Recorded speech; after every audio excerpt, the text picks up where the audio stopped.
Have an invocation by Commissioner Bingham and the Pledge of Allegiance given by, since Steve Hatfield's not here, guess what, Annie? Will you lead us in the Pledge of Allegiance? Okay.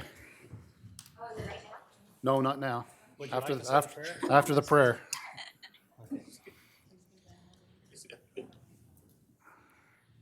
Our Heavenly Father, as we bow our heads before Thee this day, we're grateful for the opportunity to meet together to discuss the issues facing Box Elder County and its people, and pray that Thou will inspire and direct us. Help us to understand the paths and to be able to have the courage to follow what we need to do. We're grateful to live in a land of freedom, and we're thankful for the blessings that we enjoy. Grateful that we were able to withstand the torrential rains that took place and the efforts of everyone to solve the issues and help each other. We pray for Thy Spirit to be with us this day in this meeting. In the name of Jesus Christ, amen. Amen. If you'll all rise, repeat the pledge with me. I pledge allegiance To the flag of the United States of America and to the republic for which it stands, one nation, under God, indivisible, with liberty and justice for all.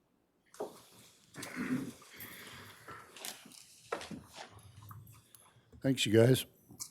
I got a frog in my We throat. don't have minutes, so, What's that? A few people have come in later since we passed that yeah, around. I'll You might make a mention of ask. it. Okay. Looks like we need to, do we have minutes We then? do not have, We'll get to next. yeah. we don't Okay, have I was minutes. going to say it's just still on the thing, so I thought you'd said that we didn't have any minutes this time. Oh, administrative review reports, future agenda items. Have you guys got anything on that?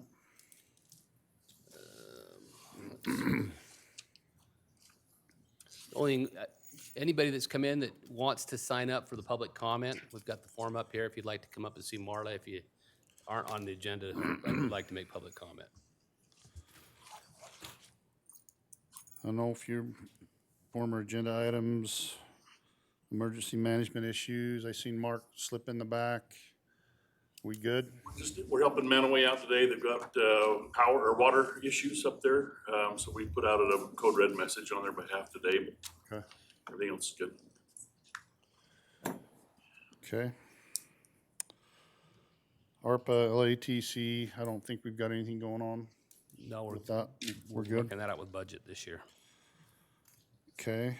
The only thing that's happening in the next little bit, fair, in case you didn't know, is coming on. Couple weeks, it's Peach Days North. In case you Brigham City people don't know where we're at, we're just north of the Mason-Dixon line. But we sure appreciate all the help that everybody's been giving us throughout the year. Ever since Monica's taken over for the Box Elder Chamber, I said the fair is just one great big happy party for the whole county. So come on up and visit Mayor Holmgreen and Tremonton and spend some money and have a great time. It'll start Monday, I think, Jan, with the dog. When does, We did the dogs a couple weeks ago. Started last week with. Yeah. the that's what I was French just gonna dog say, show. the Yeah. dog trials. And if you didn't see that, that was pretty cool. Monday pretty well starts at 3 with the slack Okay. rodeo. And then Tuesday, the draft horses. will be Yeah. on, so. And the draft horses and on. And is the rodeo completely sold out yet? Still a few for Wednesday, but it's going. Still a few for Wednesday night, but other than that, it's basically all sold out. And yes, I'm getting cussed. Me too. Yeah, they're just like, oh, you built them bleachers, you should have built them bigger. I'm like, holy crap. So Cody's in the back going, yeah, took enough crap for that one, didn't we, Cody? Okay, we're up to, Employee. employee of the month. Okay. Our employee of the month this month, we got a nomination, and there could be a lot more, but I want to read this nomination because it came to the commissioners, and we looked at it and agreed that this is accurate. Even if the particular person who nominated likes to throw the commissioners under the bus in the nomination. This individual nominated, he says, I'd like to nominate Chrissy Bennett for the employee of the month. Chrissy has one of the hardest jobs of the county, babysitting commissioners. No offense. So I had to include that in there because, she does have the hardest job in the county when it has to keep track of the three of us, just like herding cats. She's very organized and always on top of things. She is particularly great to work with regarding IT needs. She was the first person to jump into Google Workspace wholeheartedly with no complaints. She's always willing to learn and constantly surprises us with her willingness to research and solve her own IT problems, and she makes getting ready for commission meetings so much easier than any of her predecessors. In addition to all of these great attributes, Chrissy spends an enormous amount of time helping with the fair, and she's a downright pleasure to work with, and was nominated by Keith Keller from our IT department. So with that, Chrissy, will you please come forward? I'll just throw out one I was thing. just gonna say. Normally we hand them a certificate as Employee of the Month, but Chrissy takes care of those. And we didn't want to tip her hand and have her say, hey, Chrissy, put your name on a certificate. So after the meeting, we'll have Chrissy put her name on the certificate and we will sign it. So anyway, so she has to work to get this Employee of the Month, but we do appreciate Chrissy. Come on up, Chrissy. So this picture's gonna be like, one of these is not like the other. Yes, We'll put it between us and that way it'll balance us all out. there you go. Since Boyd didn't get the shirt memo. I didn't get the shirt now. Awesome. Thank you. guys. You're awesome. And she obviously didn't know, because you guys didn't get to see her reaction. Yeah, when I you read didn't her see name. her So reaction. It was pretty cool. I should have had my camera for that. I should have my camera out, that's for sure. Anyway, thank you, Chrissy. Okay. And thanks to all of our county employees. We have great county employees and doing fantastic things. And just so you all know, we've received numerous nominations, and we will continue to do this every month. So keep the nominations coming. We do have a lot in the queue right now, but we want to recognize these folks for all the great things they're doing for our county. Okay, Mo, you're up. My favorite time of the year. What's that? Really? Something new?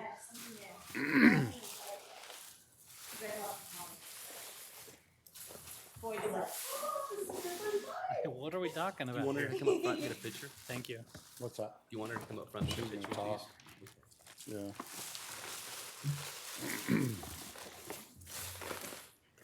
So we're just here for our annual invitation to Peach Days. And We're can you about a month state your name Oh, I'm Monica Holdaway, and you're from? Box Elder Chamber of Commerce. Thank you. I don't know where I'm from right now, just Yeah. kidding. So we're excited for Peach Days, September 8th and 9th this year, and we want to thank the county for their support. I did just hand Cody the county employee parking permits. We are gonna try to have a volunteer at the county parking lot, but my person who's been over it for 10, 15 years, quit this week and just let me know this week. So we'll try our best. We'll put up signs too, for that Friday during the day. That's the biggest one. And we will have people, some of our volunteers make sure our vendors are out of there, not parking in there. And let's see, we're gonna be on Fresh Living, Channel 2 News on Friday the 1st. Then on Tuesday the 5th, we'll be on Good Things Utah promoting Peach Days. And then Friday morning the 8th, Fox 13 News will be up here right on Main Street doing their Fox News live segments. So we'll have like 6 or 7 segments about Peach Days on there. Carnival tickets go on sale on the 28th. Peach Queen tickets are on sale now. We do have our shirts in, which is earlier than we've normally got them. We have both Car Show and the Peach Days shirts. And our main entertainment, we're doing 2 concerts this year. On Friday night, we're doing Vocalocity, one of the a cappella groups. And then on Saturday, we have Waiting for James, who I believe is at the fair too. Right, So we should Wednesday. tell them to announce that they're gonna be at Peach Days in 2 weeks too. They're at the fair on Wednesday night. Wednesday night, okay. I'll try to come out. after Go get your the- shirts. Yeah, they look really good this year. Let's get a picture with her. Hold them up. So the theme is through the years, and it's going to be really fun. I was with Sean with the newspaper earlier today and talking about all the different. Did you How say Peach Days has cruising or changed. bruising? Huh? Cruising or bruising? Like peaches, bruising or cruising? Cruising, who knows? Okay. Yeah. Just wondering. Taggy's Fruit will be here at the top of Forest Street. Lacey Taggy will be here with peaches. So if you've never had peach So- salsa, if you've never had their peach salsa, ooh, Yeah, so good. that's what they have in the bag. That's what they're excited So about. good. Yeah, it's the best. Okay, you're gonna come So, get a okay. picture? Oh, I seen the what's new. The new. I don't know if it tastes good. I don't, Peaches and cream. Peaches and This cream is not soda. alcohol. Just so y'all know. Yeah, found it at Kent's. Cool. We'll try it. Come And, on up. and you gotta listen to the Peach Queen float really close this year on Peach Days. At because- at the county fair next week. County Fair For the parade. parade, Right, for the parade. Listen closely as the Peach Listen Queen float goes closely. by, because they have a theme song this year, We have so. a theme song. Okay, come on up. Let's get a picture.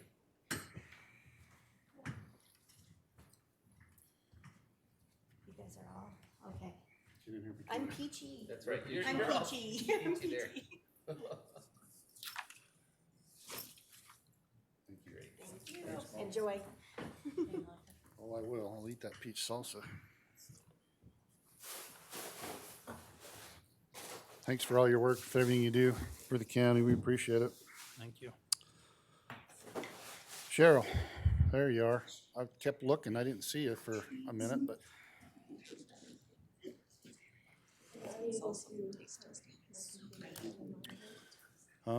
you can do anything you want. Don't ask me. I'm computer illiterate. What kind of a port does it have?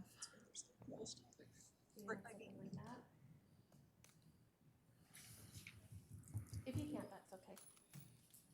I'm not exactly sure, That's okay. other than, that's just the Yep, that's just USB. USB into ours. I think we're, It's all good. okay. It's all, Sorry about that. Next time, let us know earlier. it's all good. Okay, You gotta so Put that mic right up your mouth, then tell me who you are and Stan, it doesn't want to. who you're representing. There we go. Okay, I'm Cheryl Bergen. I'm the Victim Services Director over at the Box Elder County Attorney's Office. Stan is familiar with me coming and reporting, but this is probably new for you too. You're gonna have to Even louder, like in my throat louder? pull it right up to you. Okay, now can you guys hear me? There you go. Okay. Perfect. All right. So as Stan knows, every 6 months we need to come in, we need to report as to what we've been up to. And you two may not be that familiar about what it is that we do as victim advocates. There are two different types of victim advocates. There are community-based and system-based advocates. Community-based advocates are found in domestic violence programs like New Hope Crisis Center, sexual assault programs, and other nonprofit programs. System-based advocates work with victims who are navigating the criminal justice system. One of the key differences is the confidentiality that we have. New Hope Crisis Center victim advocates have a very, very high level of confidentiality. By law, they have to maintain that. We, as system-based advocates, have a little bit of a lower level of confidentiality in that we are able to talk with prosecutors. In fact, it's a shall provide information to the prosecutors and may provide information to law enforcement officers. So our confidentiality is a little bit different, and what we do is different. Our roles are very different, but we're still called victim advocates. Now, we help victims of all crimes. The numbers I'm about to go over are victims of crimes against a person. So we do help business victims, but the numbers that I'm going to go over are victims that have had a person crime against them. Before I get into that, I want to kind of go over some of the numbers that we have seen in just in the time that I've been at the county attorney's office. For example, January through March of 2022, we had a total of victims of 261 victims, and 97 of them were new. But this March, January through March of 2023, we had 429 victims and 154 new. In that quarter alone, comparing years, it's an increase of 64% of total victims and 59% increase in new victims. And then in April through June of 2022, we had 281 victims and 87 of them were new. This year, from April to June, we had 466 victims and 160 of them were new. That is an increase of 66% of total victims and 84% increase in new victims. So we're seeing a pretty large increase. So January through March of this year, of those 429 victims, these were some of the victimizations that happened. We had 100 victims of adult physical assault, 10 adult sexual assault, 25 child physical abuse or neglect, 51 child sexual abuse and assault, 47 domestic and/or family violence, 80 victims of DUIs, 35 identity theft, and 78 other, which other includes protective order violations, theft, criminal mischief. Now, for March through June, we had 106 victims of adult physical assault, 8 adult sexual assault, 46 child physical abuse or neglect, 56 child sexual abuse or assault, 77 domestic and/or family violence, and 38 DUIs, 39 identity theft, and 105 other, which is the protective orders violations, theft, and criminal mischief. Now, there are other victimizations that I'm not going to go over, and there's some victims who are victim of multiple victimizations. So, what is it that we do to help these victims navigate the criminal justice system? It all goes back to the Utah Bill of Rights for Victims. One of those rights is to be treated with fairness, respect, and dignity, and to be free from harassment and abuse throughout the criminal justice process. So during that time, one of the things that we're able to help with is filing criminal protective orders, and those are pretrial protective orders that are in the duration of the court case. And then at sentencing, we're able to ask for some different types of protective orders. We helped 22 victims with those protective orders in the last 6 months. The other thing that we're able to do when our attorneys are amazing in working with our victims, and they're very trauma-informed, but if we feel at any point that victims' rights are being diminished in some way, if we have defense attorneys who are particularly going after our victims, but we just feel that our victim needs extra support, we're able to refer them to the Utah Crime Victims Legal Clinic, where they're able to have their own attorney represent them in the courtroom. Many of our victims or survivors have gone through more than enough trauma already. We want to minimize as much as possible the re-traumatization that can occur when their case is going through the court process. As part of their trauma-informed care, we now have a soft victim meeting room. We no longer meet with victims in a conference room surrounded by law books. Our prosecutors meet with victims and their support people on a regular basis. In the last 6 months, we have had 152 meetings. Victims also have a right to timely notice of proceedings. From January through March, we provided 1,585 notifications. They have a right to be informed and have clear explanations regarding legal proceedings. We provided 1,675 information about court process. They have a right to be present and heard at important hearings. Some of our victims want to be in court, others do not. Either way, the victim advocates attend court to ensure their rights are upheld and their wishes are known. The victim advocates attended 1,443 hearings in the last 6 months. To submit and have information, they have a right to submit and have information considered at sentencings. They have a right to be heard, especially at those hearings.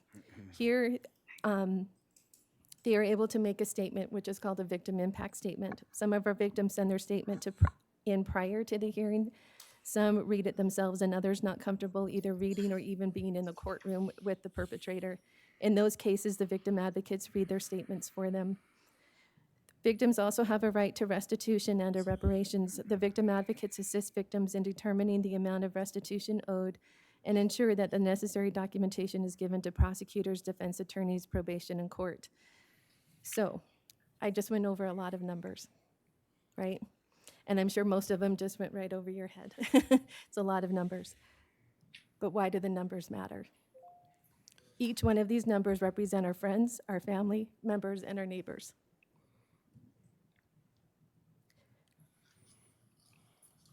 Sorry. Each victim, each survivor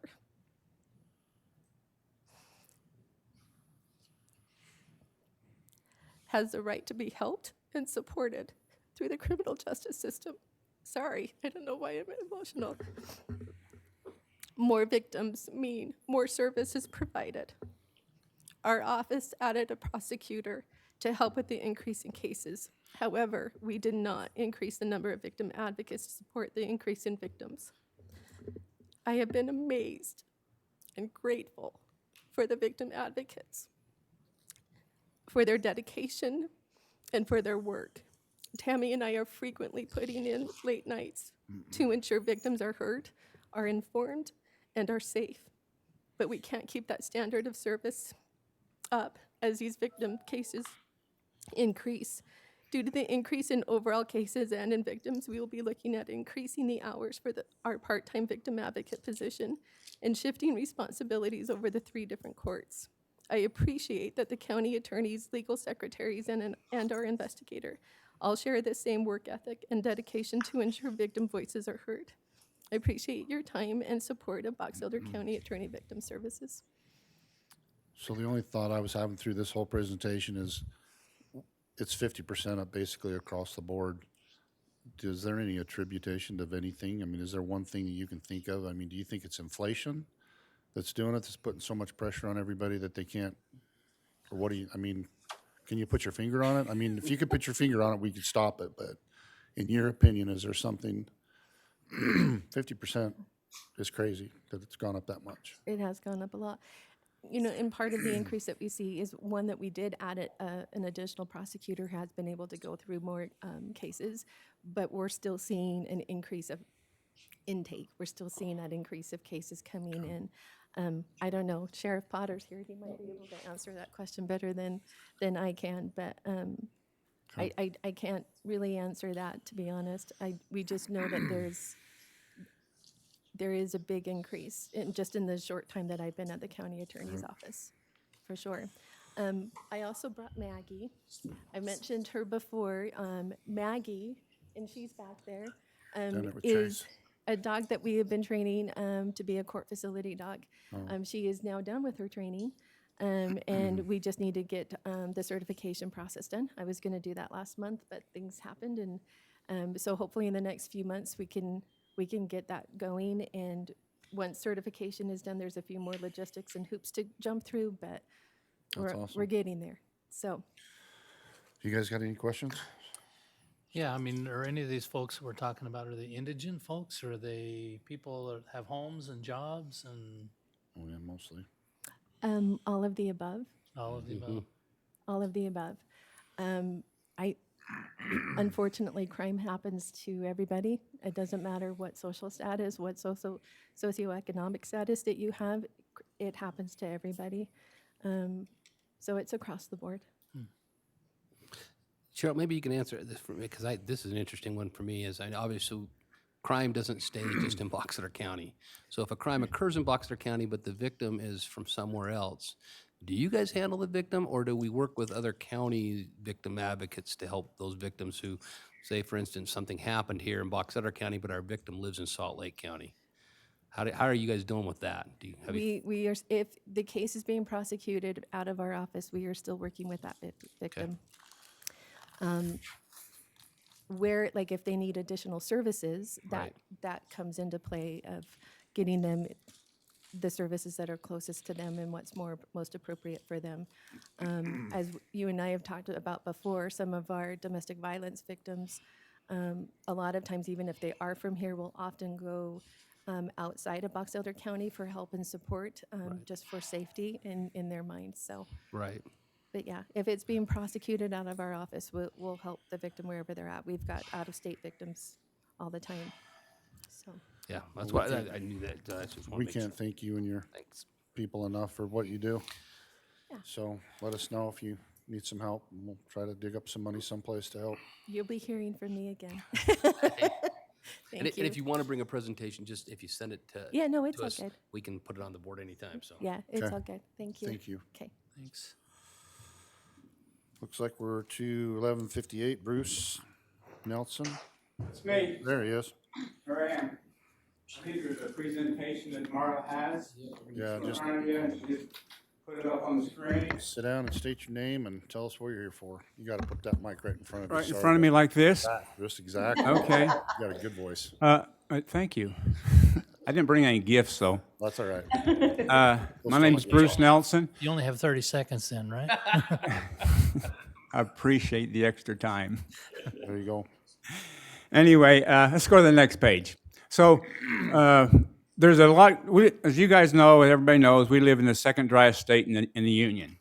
I looked at the census from 2010 to 2020. We are the fastest growing state in the union. Water has always been a premium in this state. That one of the very first things the pioneers did when they got into the state was dam City Creek so they could start planting to hopefully get some food for the winter. People have been arguing and fighting over water for 100 and whatever years that is. So because of that, there was some money appropriated earlier for a drought resiliency plan. The Bear River Water Conservancy District did some effort to work on that plan. When they did that, they divided the county into 6 regions that figured those regions ought to work together. So that was the beginning of some sort of a process. Let's go to the next page, thank you. So the legislature in 2022 requires that the preservation elements of water be in a city or a county plan, okay? And this year, they required that the regionalization of a public water system, and they appropriated some money for do that. So all this being done, and there's a lot going on, and I don't know how much you guys, I'm the mayor of Honeyville. Last year, we got contacted to, they want to track how much water we're using, the days we get the most water, the one we have the most use, and we send them our data all the time. We are on the hook to come up with a way to conserve water. We have to have that plan out by the end of December. So there's always somebody from the state trying to get us to manage or help us manage our water. Somewhere between last year and this year, they come up with this growing water smart meeting, and it was over in Utah State. They called Carl from Mackley, and he grabbed a bunch of us to go over to this meeting. There were different people, mayors, or depending on where, a whole bunch of them. Some of them are here with me today. But we had this Water Smart meeting, and the first couple hours of this Water Smart meeting, they talked about preserving the Great Salt Lake, and I don't know how many hours they spent on it. Then we divided up into groups, and then these groups were supposed to come up with plans, eventually come up with a plan for our specific group, and we were the Box Elder County. The next morning, they had each group report how they'd done and what they'd come up with. And luckily for us, the guys from Cache County went first.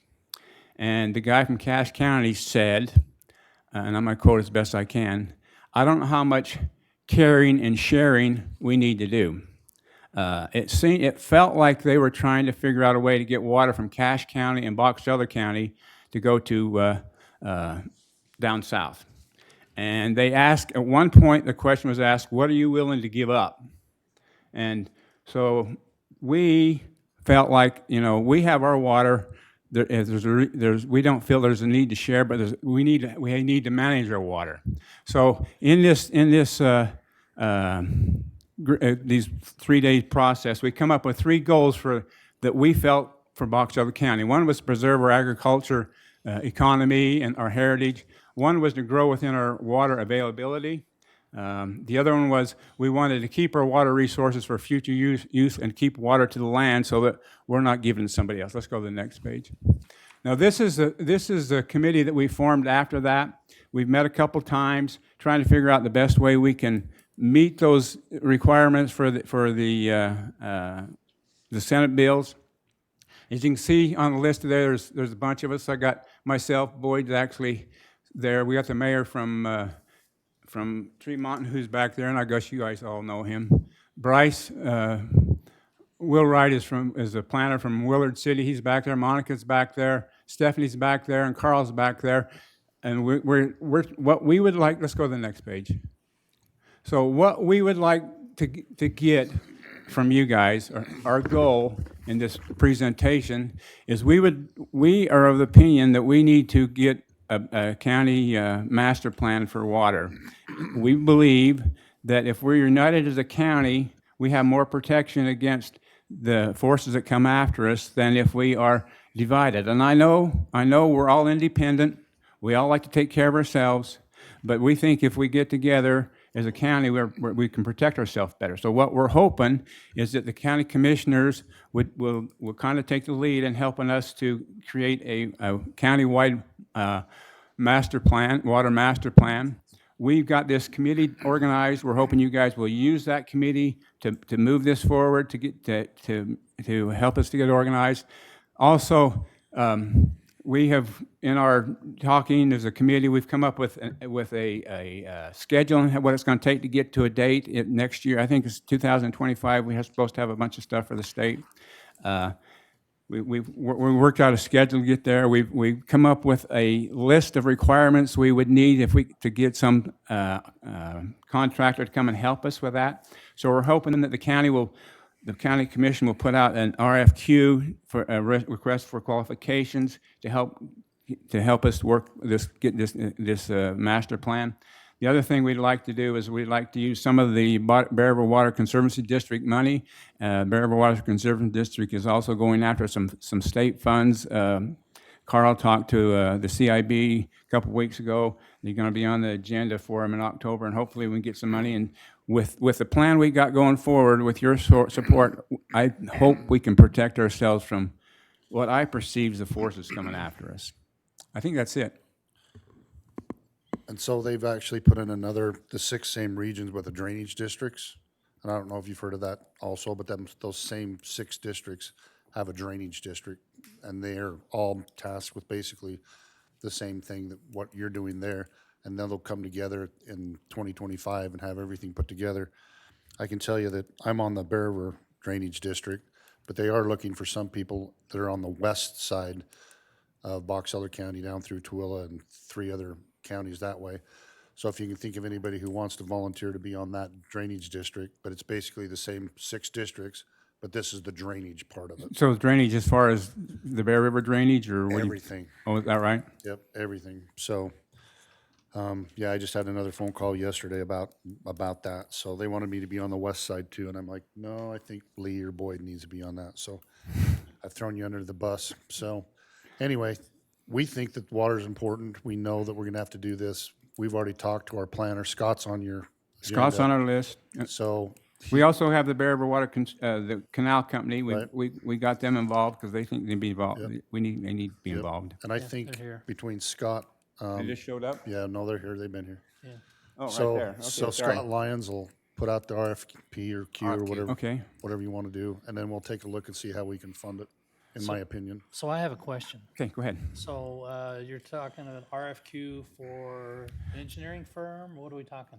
So there'd be some engineering, and also so we got a list, and it's not, I was hoping it's not in the backup, but there's a list of about, I don't know, what was there, about 15 things, Carl? That we needed help with. So that's why it's an RFQ instead of a proposal to tell us what they're gonna do, because we've identified what we think we need from them, but yeah, there's engineering and other stuff, yes. What about the municipalities and the individual water rights holders in the county? Okay. How are you gonna include them, or are you planning on including them? Okay, so what we are hoping is that, as I told you, we had a schedule out there, put this RFQ out, and then we'd like to have a kickoff meeting sometime like the first part of November. And what we are hoping, and we being me and whoever else agrees with me, that the county commission will come, we'll invite all the municipalities. We need to get as many municipalities and as many individual water companies as possible to go, but to come to the table. We don't think that if we as a group went to these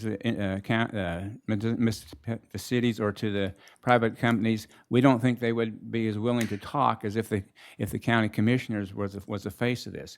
So what we're hoping is in that kickoff meeting, we get a bunch of them invited. We have the county commissioners come and tell them what we're doing, and then from there off, we turn off to the steering committee. We probably end up dividing up to the 6 groups and having the groups work as individuals. But there'll be some training as we go through this to help them understand the process they need to go through, the things they need to think about, so we can come together with a good plan.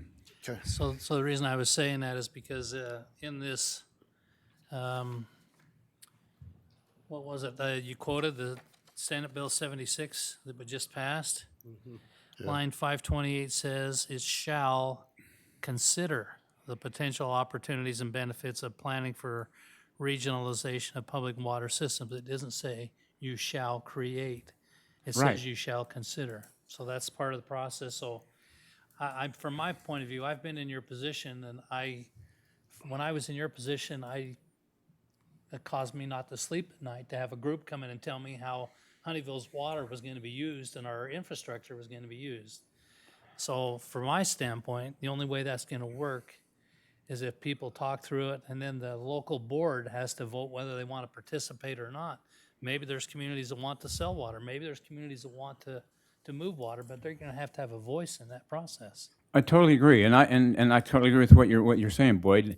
Nobody, we're all independent, and in my opinion, nobody wants to have somebody come and tell me how to manage our water. That's the last thing I want to see happen for the city of Honeyville, and I think everybody is the same way. So our intent isn't tell them how to manage their water. My intent my thinking is if we get together, united we stand, divided we might be in trouble. And so I don't perceive this steering committee saying, okay, you guys need to do this, you need to do this. This is more to help people get together, be on the same page, to protect ourselves. Talk about the issues, Yep. yeah. No, I totally agree with that. So Yeah. thanks for bringing it to our attention. I'm sure when Scott gets off vacation, Boyd and Scott will get together and get that meeting, and we'll kind of do it like we did with our master plan. You know, and we just got done with our master plan, so they've already really kind of know what to do and where to put the feelers out, where to contact the people, and then we'll just start with the meetings from there. I do think one of the problems that we have in the county is I think we need better communication between water systems, because, we're independent, we want to stay independent. I think it would help that communication, but Sorry, I'm smiling. Yeah, I've been here my whole life, so yes, that would be great if we'd have better communications between water companies. okay. So I'm pretty sure I'm speaking for these two gentlemen as well, but I'm sure that we'll be grateful and for the opportunity to support whatever we can. Yep. Okay, so we as a steering committee will continue to meet. We'll wait for the RFQ, and then we will get things organized, and then we will report to you guys and have you guys help us Yep. move Like I this said, ball just down. make sure Okay. Boyd's the contact person, and we'll make sure Scott, when he comes Yeah. back from vacation, we'll get it going. Scott would love to do it. Yes, I know. You know how easy it was to get him to say yes? Oh, I know. Took about 17 times. Yep. He doesn't answer my phone calls anymore, but we're okay. Is that it? Yep, thank you. Thanks, Bruce. Thanks for your time. It looks like Marla, approval for Willard annexation, is that you? Okay, if you want to come on up Do you and talk want to. Mike? Yeah, Or you want to come up It's and his- talk? It's up to just you, in Mike. case they have a question. So you probably received the He documents. just checked himself and out of the map. hospital, so if he starts I know, rambling. he just had some surgery. But this is an annexation that does leave an island. Pull that up. And so, a while back, the legislature allowed you to be able Well, to we just did still one of these approve from it. Brigham City last Yeah. commission. Yeah, Yeah. last commission meeting. Yeah. And I know Stan's familiar with your development and stuff, so I just thought if they have any questions for you, you could Yeah, thank you. could do it, so. So this has been going on since 2008? A long time. And Scott actually sent us documentation before he Yeah. left on vacation that we all got. Yeah, so we all got that. So Scott did a really good job of explaining the entire thing, so. Perfect. I don't have a problem with the de-annexation of this for the plain fact that it's going to help not only this project, but the sewer coming and with all the water woes we're having and all suddenly, with all the septic systems that are being put in, makes me nervous about the water systems that we have in place now that eventually, maybe not in my lifetime, but my grandkids' lifetime, if we keep going with this many sewer, systems in homes and septic tanks, our water systems are gonna be, Oh, we will be told, the state's already got several communities they've done this to, so this is where we have to go, because otherwise we'll be told by the state or the federal government to do it, so. so, have you got any questions on the annexation of, Nope, I make a motion. de-annexation, I should say, sorry. Yeah, I'd make a motion for approval of the Willard annexation. So is it a Willard annexation? Is it de-annex? What is it Oh, exactly? it's for, Willard's technically it's for annexing, us, Yeah, they're annexing from us, so. right, so they're annexing it into Willard City. Right, correct. and that's the reason it should work. Did I interrupt your motion, No. Lee? Nope, that's, You just, I'll second it. I've got a motion by Commissioner Perry and a second by Commissioner Bingham. All in favor? Aye. Thanks, guys. Thanks, guys. Go home and put some ice on that, dude. Go home and take a nap. Yeah. Thanks, you guys. Didn't Thank think you. we'd see you here this morning. Okay, here comes the fun part for Marla. Marla. Okay, the next thing I have are contracts with all the municipalities. We process ballots and do the election for each of our cities and towns.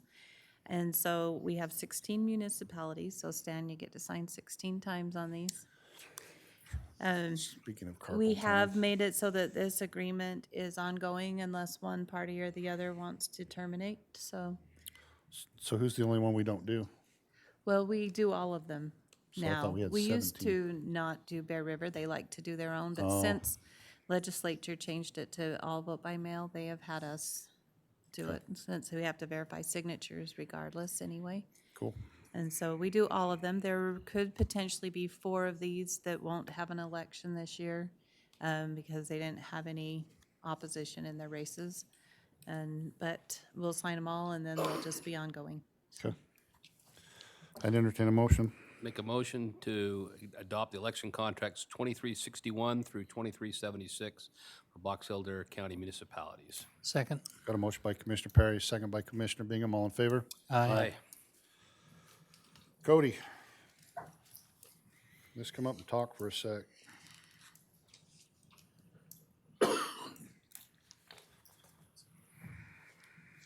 Cody Elam, Box Elder County Facility Manager. Just to talk about the fairgrounds bid. I know we talked about it last month, so Stan wanted to discuss it a little bit more. So looking for some direction of what we want to do with the restroom. We're at a point right now, regardless of what we do, we'll have to put it back out to bid. It's gone past the time frame. So I had the opportunity to go look at the Lions Club last night. They've had to do water heater, fryer, and a new fridge. They didn't have the money, so some commissioner donated a fridge. Looked at the old place. It's in worse shape than, anyway, it's in bad shape. I would like to see if we could spend the ARPA money that we've already got ready for that and go as far as we could. And then maybe the next CIP, the next year or something, maybe we can finish it. I mean, that's kind of what we did with the livestock barn. It's what we did with the other things. We did a shell and then build on as we could. So I know we think that if we wait, things will go cheaper or things will, be better, but the way that place is being used anymore, and I think we went with the bleachers because we had a couple kids fall out of the bleachers, and it was just and if anybody wants to go to the Lions Club and cook hamburgers during the fair, go ahead. They were doing about 2,000 hamburgers a night in a place that's questionable. So that's what I'm talking with Cody, and I know we've talked a little bit about some of the things. I'd love to go to Nucor and ask them if they'd be willing to donate the entire facility, and then we can spend the money to try to get the sewer and Mountain Fuel. How old am I? That's already, Questar. Questar's done. We've Only been spent that 20 from years. ARPA. Gas is done, The gas will be done, yeah. We've already paid them to come and run it. but they so- haven't run the line yet, right? No, they have not. Okay. So when we What about sewer? Are we done with that? No, wait, that's a part of the project. One of the most expensive portions. Not the most, but yeah, it's one of them. So when we became commissioners, there was about 12 bathrooms on the whole facility.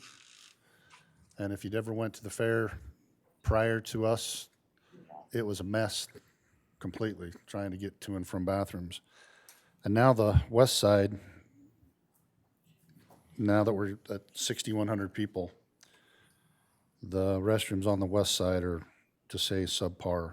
So I think Jen and these guys have done a great job of keeping up clean and keeping them painted and keeping them stuff, but like I said, the ARPA money has to be spent by 2026, earmarked by 2024, and it has to be spent by 2026. So, I mean, I don't know how far that ARPA money will go, but if we could get the shell, and then you guys could worry about it in the coming years, whether we borrow it from tourism or that effect, and then just not take anything down until we got the whole facility finished, so. I do have, there's one of our engineers here with us. I do have a problem with doing half a building.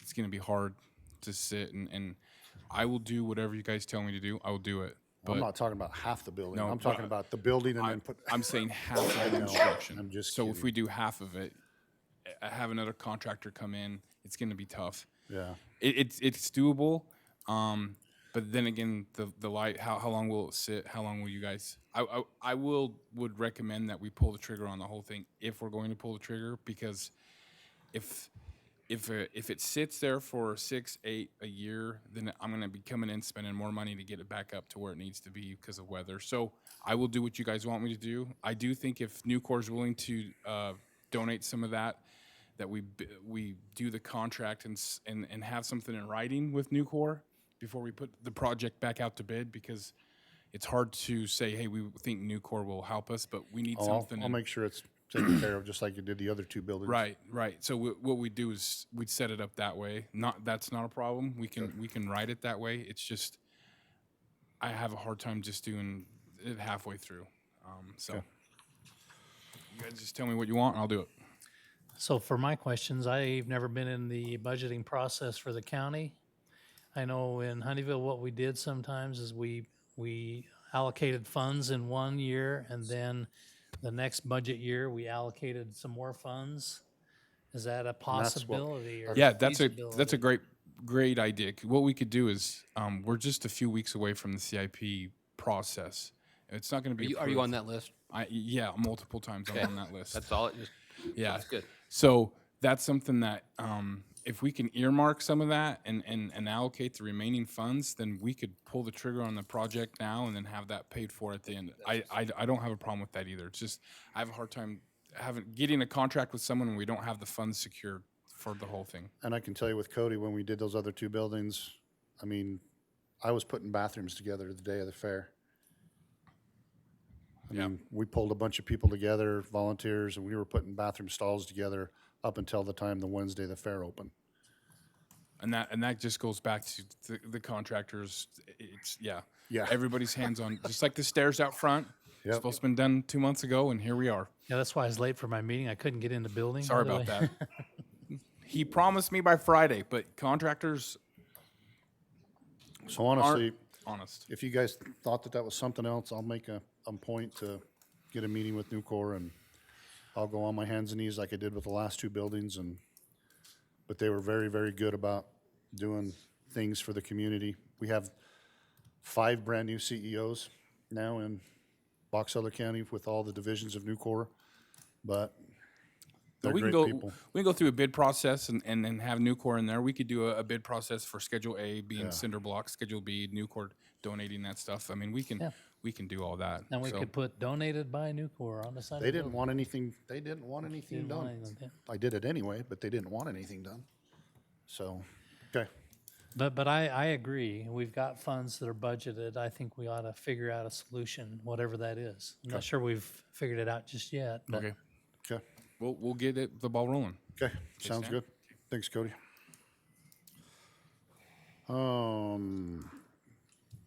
City of Fun. Ann, Carnival, Jan. Ann and Jan show. Do you want them both to come up, or do you want to just? In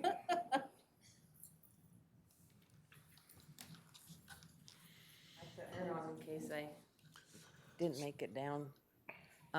Jan Rhodes. Jan Rhodes, Box Elder County Fairgrounds. Thank So you. look, what you have in front of you is a City of Fun Carnival for the next 3 years for our fair. City of Funds has a history with Box Elder County Fair. Starting with the livestock auction, they've always supported that, but I've been talking with Monica, and we work with Peach Days a little bit. They have City of Fun also, so people who may have tickets left over from the fair can still use them Oh, at really? Peach Days. That'd be a Because it's the same carnival. That's awesome. We had an agreement with City of Fund for 2 extended years on their last contract so that they could go to the bank and get a loan to buy more rides. And so we just need to renew the contract with City of Fund. Okay. They've been great to work with, and They have been. you can ask our sheriff department if they've had any problems with City of Fun, and I'm pretty sure they will tell you no. Pam is the owner, her and her mother, and then we have Frank is the foreman, and they're real good to work with. If you ever need something, you just grab them, and they're I just had somebody talk to me recently about a different fair that they went to, and they didn't have any of these kind of rides, and they said it was really not fun. They said the kids weren't having fun, and it just was not like a fair. They do have Brown's Amusements wants to come here, but they've always been on the verge of bankruptcy, so I would hesitate getting in a contract with Can I add one thing too? something like that. So the City of Fun also, we do pre-sales for carnival tickets, and they give us a portion of the sales of the carnival tickets as well as Yep. to the county. And I think it's, They do give us a lump sum, I think it's 30 30,000. So goes to the county. that's one of the reasons the county fair hasn't cost us anything for a while. One of the things. So Sure nice facilities out there. I went and rode my horse out there last night. It's a nice facility. Oh, did you get eaten up by mosquitoes? No, You were early then. I went before they come out. Yeah. It was dusk when I was there, and they were out. yeah, Do I need to call those, or do they come out on their own? You can actually Mosquito call abatement. the mosquito abatement, and they'll come out and they'll do what you need to do. except for there was a thing come out in the paper and Box Elder, everything on the Facebook. They said they're trying to get to everybody, but it's just been an event that they haven't been able to. Yeah, It's mosquitoes bad. are taking over everywhere, that's Yeah. for sure. And up home, haven't had mosquito problem till yesterday. Yeah. So, Well, Boyd's on that. Make sure you call him and tell him the fair's coming up. We need to get some.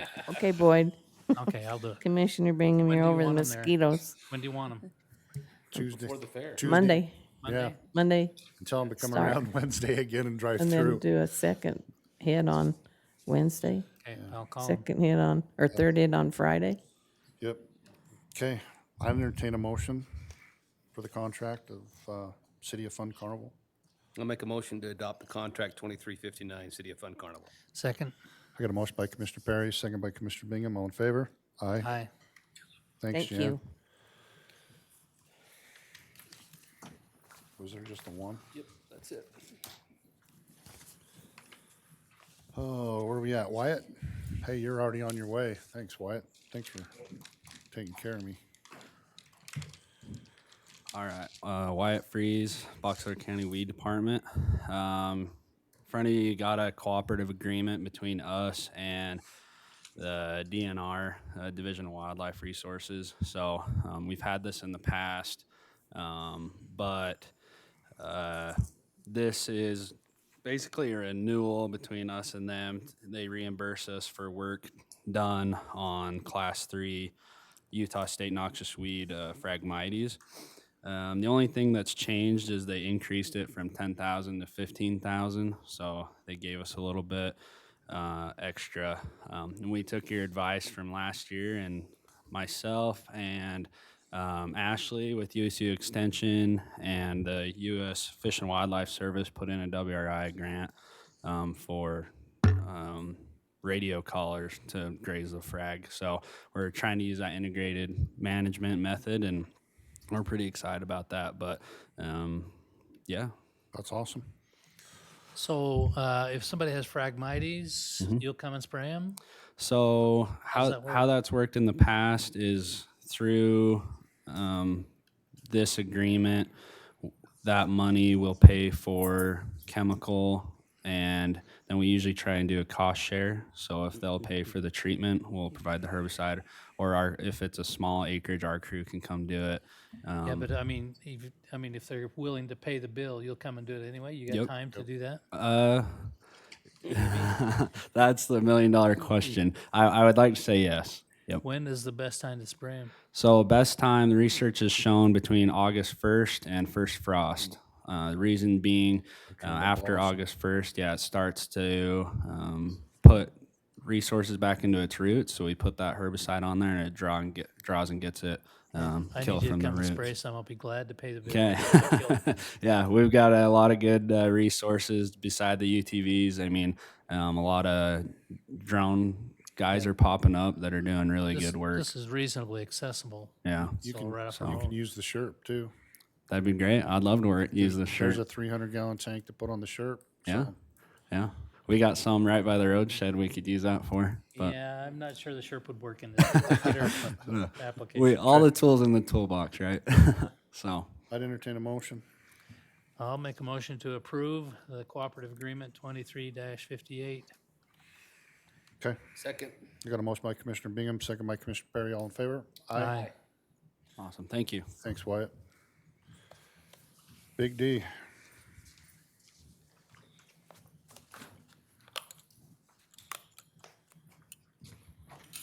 Did you read his novel? Good afternoon.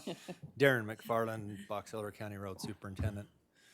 What we have today for request for approval is an update to our public works standards. We started this almost 2 years ago. It's been quite the project. It's been a good project. It's not that ours were that antiquated or old. They were recently updated in 2012. There was a lot of additions we seen we need to make, some changes, not dramatic. And then we were able to bring in a lot of backup, and with APWA, AASHTO, MUTCD, state and federal guidelines to help support our standards so that we're getting the best possible infrastructure built in our right-of-ways. Worked close with Scott Lyons and his office. He helped a lot. As we started through it, we noticed that county code and our standards sometimes had conflict. And so Scott's been in here updating county code and we're trying to update the standards so they mesh better. In addition, we went to the Planning Commission and asked if they would be okay if we were to remove this document from county code, put it as a standalone referenced in county code. So it's a standalone, a little bit easier to update if we need to. Right, instead of Seems doing the like- whole thing. Yeah. It's a great idea. Jones and Associates was very helpful in this. Brad Boyce and Stephen Brady's in the back. Brad Boyce did a lot of work on this. I think it's a good document. So it should help us have good infrastructure as well as give a little more options to projects, whether it's our own or contractors that come in. It's not quite as harsh. Have you got a number on this, Morna? So it's not really a contract, right? It's not a It's contract. just your standard, so you won't have a number. Yeah. Okay. It's not necessarily a contract, it's just Okay. their Well, we appreciate it. So do you want to make a motion just to accept? Yep, the we'd make a update? motion that Okay. we accept what we've been given as an update for the county public works standards for Box Elder County. Second it. Got a motion by Commissioner Perry, second by Commissioner Bingham. All in favor? Aye. Thanks for all you guys' work. Thank you. Appreciate So- that. For letting So us before- razz you a little too. Hey, Darren, before Darren. you go, I have a question or two. Okay. So first off, that water where it washed out the road out there, you did a great job fixing that. Oh, thank you. That was a challenging job because you had a culvert coming underneath and anyway, it looks really good. Yeah. Up the road where we talked about before, is there any possibility that we can widen that road to the east so that we can get around that better? That's what we're gonna try to do. So I met with our engineering firm and they're putting together a design right now to try to put barrier at the bank of the river and widen it so it's easier access for trucks to get in and out, Yeah. make it safe. And I'm hopefully. pretty sure that the telephone box is gonna get run over. Yeah, Given time, it will get run over. When it does, can we ask them to move it down the road 40 feet? yes, yeah. Or as a part of this project, we'll call in and ask them to have it relocated for If we sure. could do that, then that corner will be navigable. And Yeah. because in the meantime, it just isn't. It's Yeah. just tough. unless you're driving a Volkswagen or a pickup truck. Right, right. Thanks, Yep. Dee. Appreciate it. Okay, thank you. You bet. There is Sure. the Oh, cover sheet, if you'd I like to signed it. sign it. It's signed. Yep. Oh, okay. You're done. Okay, thank you. Not waiting on me. If you want to sign it, I'll test it and then I'll Sorry, scan I'm it to you. messing with your. No, it's okay. Scan it. Sheriff, Kevin Potter, Sheriff. I've got a MOU between us and Tremont and City. As you remember, for SWAT services, we used to have it, us had an agreement with Brigham and Tremont, and all had guys on the team. Brigham's joined with Logan, so we just need to do the paperwork. That it's right now. It's between us and Tremont, and other cities in the county would be welcome down the road and basically just sign the same contract that we got. But it's just saying that we'll respond into the city's calls. When they come to the county calls, they're responsible for their own budget and training. But we train together, and so we're a joined, combined team. And that's why we need this MOU. cool. So, question? Sure. Years ago, the county provided deputy sheriff's support into these local municipalities for a fee. Do you do that anymore or not? So we don't have any of those right now. If a city wanted, because we're stretched thin, we got low power. If a city wanted to pay for extra patrols and came to us, we could have that talk. But I mean, part of my problem is going to be I can barely, I'm barely staffed at minimum levels anyway. But if they wanted, a deputy knew they could get paid overtime to go on a day off, I mean, it may happen. We'd have to see how much they were talking about, and what they were offering. But we don't currently have any of those. I was just thinking, I mean, they need police support, and maybe that's the way we do it, is they can start, adding some of their budget to help that out. Yeah, Maybe it's worth discussing, I don't know. I'd be interested in those discussions. Yep. Yeah. Thank you, Sheriff. Thanks. Okay.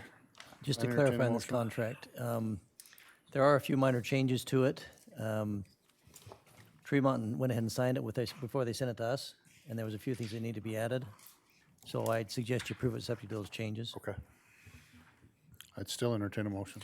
Motion to accept the interlocal agreement 2360 with Tremont and City for the unification of special weapons and tacticals, team services with the changes the county attorney's office will be putting in there. Second? Motion by Commissioner Perry, second by Commissioner Bingham. All in favor? Oh, we got the amended volunteer list in front of us. So, Right here? no, that's one that's off. No. Those are just the ones that have been taken off. That would be the amended volunteer list. We had the volunteer list we passed last meeting, And then so I- now we need to make a motion to Probably with a little remove these individuals from that list. So basically, our volunteer list Did you from, sign the other one? Because I sent it to you, I think. we There's, signed it last meeting. okay, but there was another one we just signed too. I have it. Okay. All right, I entertain a motion. Motion to accept the volunteer list or the removal of some of those volunteers because they're a different group. I'll second that. I got a motion by Commissioner Perry, second by Commissioner Bingham. All in favor? Aye. That's the ones that they removed to the morning. That goes there. Okay, I actually want to go start the NBA first, so we can get these guys here, and then you don't have to worry about sticking around. So we were going to call our RDA meeting and put this one on hold for a minute. So do you change the tape? Yeah, hold on a minute.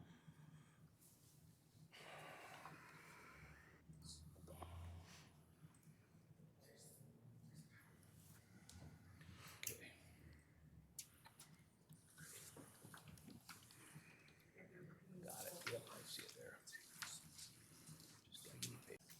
Okay, I'm ready. So I make a motion, that we go out of the regular meeting and go into municipal building authority meeting. I'll second it. I got a motion by Commissioner Perry, second by Commissioner Bingham. All in favor? Aye. Okay, approval of minutes from August 3rd, 2016. Since it wasn't there, I did review them, but I'd make a motion to accept those minutes from back in 2016. Second? I got a motion by Commissioner Perry, second by Commissioner Bingham. All in favor? Aye. Okay, appoint municipal building authority chairman members. Is that us? So you need to have a chairman. kind of like you did at the beginning of the year with RDA. That's what I was just gonna say. I would entertain a motion to, if you want me to be the chair and as constituted, and then we can just change it as the chair moves, if you want to do that. I'll make a motion to tie that chairmanship to the regular chair of the commission and change it when that regular chair changes as well. Second that. I've got a motion by Commissioner Bingham, second by Commissioner Perry. All in favor? Just a little reminder, on RDA and MBA, it's members instead of commissioners. Same thing. Yeah. Yeah. I always fix it, but just so you know. Stacy, come on up.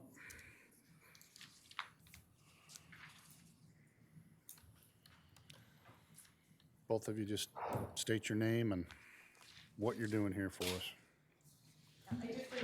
Okay, yeah, there you go, paper. Pictures. But they're not edible. That's the problem. Oh, they are. Scratching sniff. Yes. And actually, Scott did provide those to us as well. so. Thank you. I'm Stacy Webster, and this is Jay Harwood. We're partners, and we would like the opportunity to purchase the surplus property, all 156 acres, and the process we would like is by appraisal.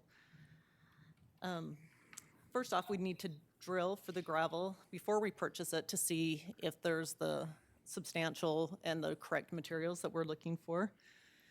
We would, and that's before we, obviously, before we purchase it, we'd also need to rezone it and do a conditional use permit for a gravel pit. Any questions? Oh, just. Oh, you need to state your put the- name and. State your name and talk into that microphone. Jay Harwood, partners with Stacy. I had a construction company for 38 years. Sold that 2 years ago and really looking for something to do, and Box Elder ended up being one of the areas I like to work in. So we're trying to establish a few things here. We wanted to approach you guys and see if you were interested in listing that as surplus property. And if you are, you know, then we'll go ahead and take all the steps. We'll pay for the appraisal of it. We'll pay for the coring, all of the things that we need to do to see if it'll work for us. But we felt that if we had a gravel pit here, it would help on the projects that we plan on doing in the future. So you know, once a property goes private, then you got property tax every year, sales tax off of the stuff that goes out of it. So hopefully it would work out to be a better deal for you guys in the long run. And the only thing we've got on that now is a lease for $3,000 for cattle, if I remember right. Till the end of December, and then it recalls, so. And if that lease is important, we could still work with them on the property because we won't use it all. You know, we'd core it to find out where we'd set up an operation, how to do it. But Okay. a lot of it would be, you know, just sitting there vacant, so they could still use that to graze. At one point, probably, correct me if I'm wrong, Steve, we had this sold 6, 7, 8 years ago. Yeah, I believe so. To a company that put money down and then didn't go through with it. So I think we actually went through the surplus property then, so do we still need to do it again? That's a good question. I'm not sure because it's municipal building authority. Surplus property is the county. Right. So I'd have to look into that. I can't tell you for sure right now. Wasn't sure what this was about. So we'll look into that and see if we've already put it on the surplus property, and then if it is, then we can actually say it's okay for you to go core drill and do everything that you need to do and start that process. Yeah, that would be important for us to find out if it would meet our needs, you know, so it does take a little while. We would actually do test holes so that we could get material and have it tested, make sure it's gonna work, and then we would do the coring to make sure the quantities were sufficient. So how deep would your test holes be? They would just be with the track hole, so probably around 18 to 20 feet. Deep? And then we would fill them back in and stuff, so we wouldn't leave anything open. Oh, so you just dig and get a little bit of supply and then cover them back in? Well, and if you look at what they're looking at, Boyd, it's that road that you go up to the landfill, and it's all that one side of that bank hill. Very familiar with that road. That's what I was just gonna say, yeah. And on the coring, we would just go down as far as we needed to see what was there as far as gravel and stuff. So you're talking west of the road, or are you talking about the whole property? We were talking about the whole piece there. The so- 160 acres. 160. Yeah. With us maintaining control of the roadway itself. Right. And then the other question I'd have is if this did turn out to be viable, the only question I would have is that's something I think we need to look down the road is how many trucks is that gonna put onto that road? Because then I'd have to work with Darren, because that road that we've got built there, yeah, we're using it for landfill, but is it gonna cause more impact to that roadway Which itself? Scott's, I think, already addressed and let them know that, because we lost that one gravel Right. place and said that they'd have to be able to put in a turning lane and a bunch of other things before they got their Right. conditional use permit. Yeah, that would all be in the conditional use permit. We would anticipate probably starting out at somewhere around 20,000 tons a year, so not a big amount of gravel. Hopefully, in the future, we'd be able to do a couple of projects of larger size, to be more value to us. But, those things we can address the planning commission too if we need to make any changes. I have it on good authority where there's 2,000 ton right now. It's in Willard in a detention pond. The water filled it up Oh, yeah, that's true. Yeah. in about 2 hours. Yeah, we just didn't want to come in, with guns a-blazing, so we figured we'd start with this small crushing spread and just end up having enough that we could. Our intent is not to be a big commercial pit. We'd like to do it for our stuff, but if people around there want gravel, we want the ability to sell And I it to think them. that's one thing that I think we'd want to be able to put into the contract, that if the county has ended up needing some gravel for the, whatever we need for alternative daily coverage, then we'd be able to work out a price to be able to come to you guys and get it but I think that would be part of the, CUP too, so that would be great. Yeah, the location from your other pit would make it advantageous for the trucking into stuff for different things, and Yep. we would certainly be open to that. That'd be cool. Okay, well, have you guys got any other questions? Because if not, I say we let them. Steve, as far as the motion goes, what kind of would we need to do at this point? Because we're not selling it to them, we're just suggesting that Probably. we give them authorization to do the core sampling at this point. I don't know if you need a motion, just a direction to have the county attorney's office look into what it takes to get it to the point. Yeah. Whether we need to surplus it or not. or- Because Steve's gonna have to take a look to see if we actually went through the surplus property, because I think we did. Well, it's more a matter of whether it even applies to the municipal building authority. Okay. Right. Where it's 7 years ago, we'd probably have to do it again, that's long enough. Okay. But if it doesn't even apply, Okay. then we'd have to go through it. I don't know, matter of like everything referenced is referenced as a surplus property. I don't know that. You gotta grab that mic, nobody The can hear other you. thing is if we bought it, think of all the restrooms you could build with it. Yeah, there you go. See, there's your restroom. There you All go. right, all you need to do is write us a check for $1.5 million. Yeah, there you go. Our restroom will be done. Anyway. We can, yeah. Okay, and like I said, I'd maybe make sure you get the core drilling done before you go get it appraised. Make sure you, Yeah, Do we Make need to sure give it's them worth your permission to do appraisal. that, though? Do we need to, They to work can- with the current owner or the current leasee from the county since we own the property? yeah, Do we need to maybe make a motion Probably. that says, Yeah. work with the current lessee? get with Scott when he And- comes back and work with the current lessee to be able to get boots on the Yeah, ground. that's probably appropriate. Yeah, Do we need to make a motion to do that, or we need to just have them no, work with just Scott? direction, just I talk think to you just work Scott. with Scott, Okay, have that done. I just think that's all we need to do. Okay, yep, So when you actually mine gravel, then you are bound by state guidelines on to how steep the edges of the gravel pit end up and what you Yep. have to reclaim it That's- to and things of that nature? Yeah, there's a lot with the state, but also with the Federal county. fascia. So that's what the whole conditional use Yeah. permit is. We have to bring in an operation plan and show you exactly what we plan to do, how much material we're taking out, where it's gonna be located. And then we go over the highway and see what kind of access we need.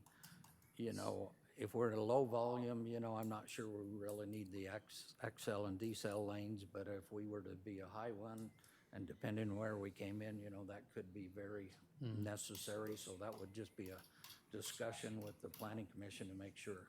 Okay, all right, thanks. okay, sounds like you're off and running, so get hold of Scott when he gets back. And we'll take pictures and stuff of the test holes and how we fill them back in. That'd be provide great. You guys with them. Okay, Okay, thanks just you guys. worry about some cow ending up 20 feet deep in a hole. Sounds good. We will fill them back in the same day. There you go. Thanks, you guys. Thanks for coming up. Thank you. Okay. Thank you.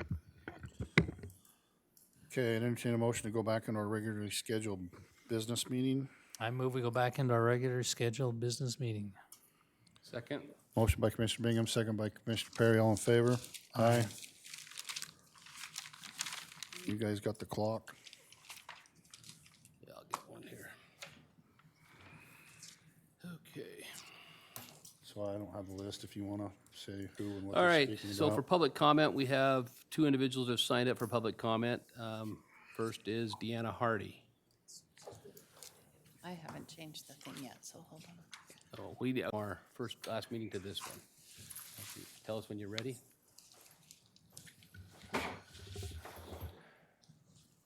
You good? Sorry, it takes a while to find it.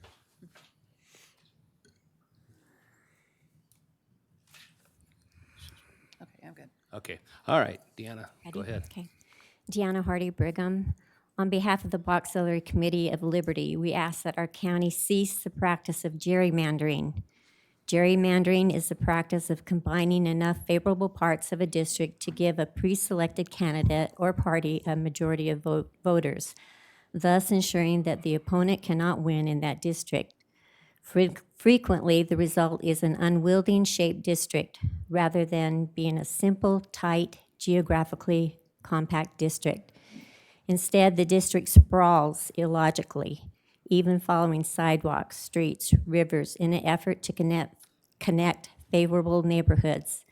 The first district drawn in this manner was in Massachusetts in 1812. It was drawn to ensure that candidate Elbridge Gerry would win that district over his challenger, hence the term gerrymandering.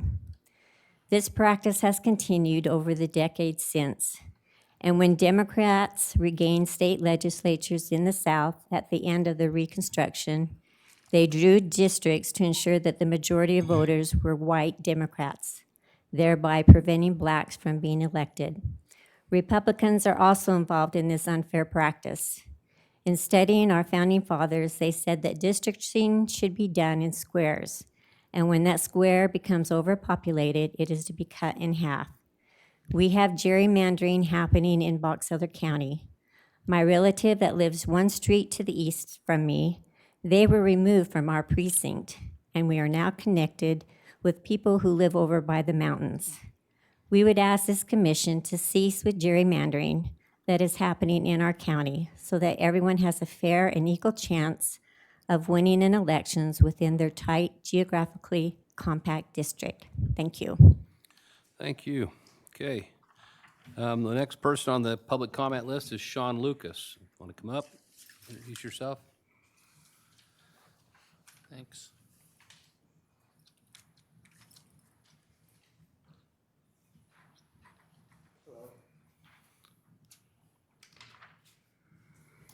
Hi. Hi. Yes, my name is Sean Lucas, and I'm going to comment about the property taxes. And I don't know. You probably need to pull your chair up a little bit, bud. We can't hear you. There you go. So anyway, 2006, I was a general contractor. I built a house out in Perry, and then last year I got my tax notice, and the land and structure values seemed a little screwy with relations to each other. So I came into the assessor and asked him if the land value could be changed and go up and the structure value down, if there's any wiggle room, because to me those values seem wrong. She said no, basically no. And then I asked for the evidence to support the tax assessments.